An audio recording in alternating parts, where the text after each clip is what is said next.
Now, why not create a consumer reports kind of an operation, where you can just look up, various different repair records and value for different kind of cars. I can tell you how Tesla has done in Consumer Reports. They did great, by the way. That didn't move my wife either, so you're not alone.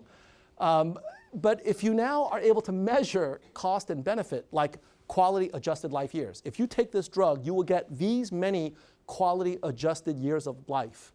You can then start to make a decision as to whether or not something is cost effective or not.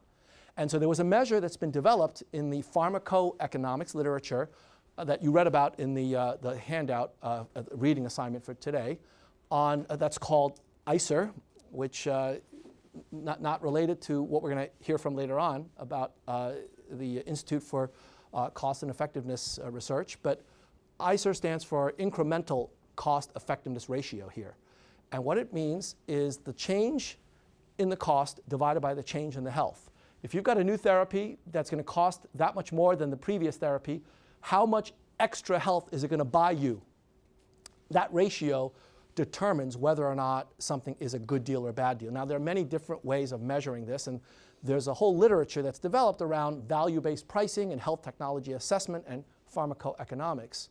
But the basic idea is to try to assess whether or not something is giving you value on a level playing field, so you can compare across these various different kinds of therapeutic areas.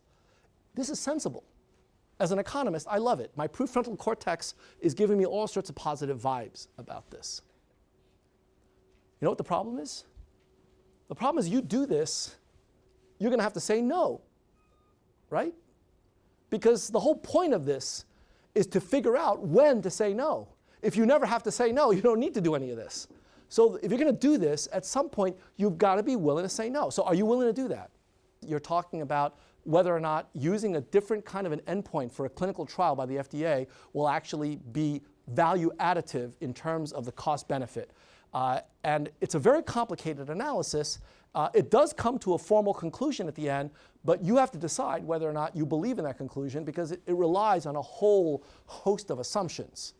And so take a look at that on your own. It's an interesting exercise in pharmacoeconomics that I think is controversial. And a couple of the papers that I show here actually criticize cost effectiveness as missing out on certain kinds of effects. Now, you can alter your measures and develop more refined approaches to doing this, but you're always going to be getting some criticisms because it's impossible to do a perfect job. This is not a perfect science in terms of measuring cost-benefit analysis.